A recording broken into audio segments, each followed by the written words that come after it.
This is my new garbage disposal, the Waste Maid 158. I got this one because number one, it's compact design. It doesn't take up a whole lot of room under my kitchen sink, so I've still got room to put all my stuff. It is electric, which is what the way mine is set up for.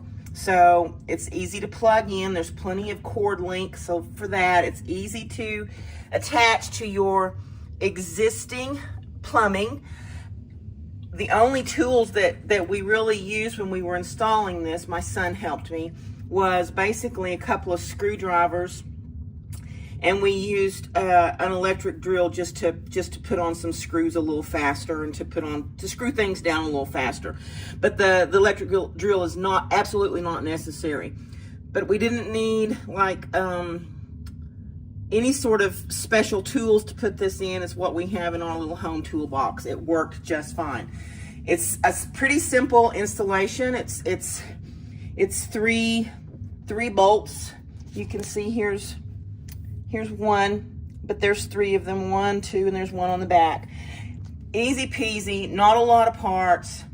And this is a great size for, I would say, a family of 4 or 5. And of course, it's not for commercial use or anything like that.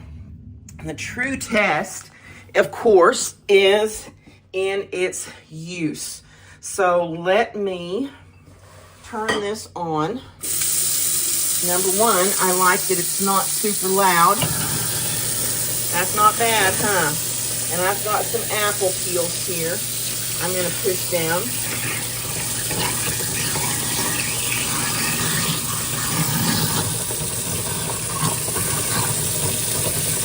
It's grinding them out just like it's supposed to, y'all. It came with this little rubber stopper here, and of course it came with a sink stopper. So I think it is a really good product. I am very, very happy with it. So if you're looking to replace your garbage disposal, I highly recommend the Waste Maid 158.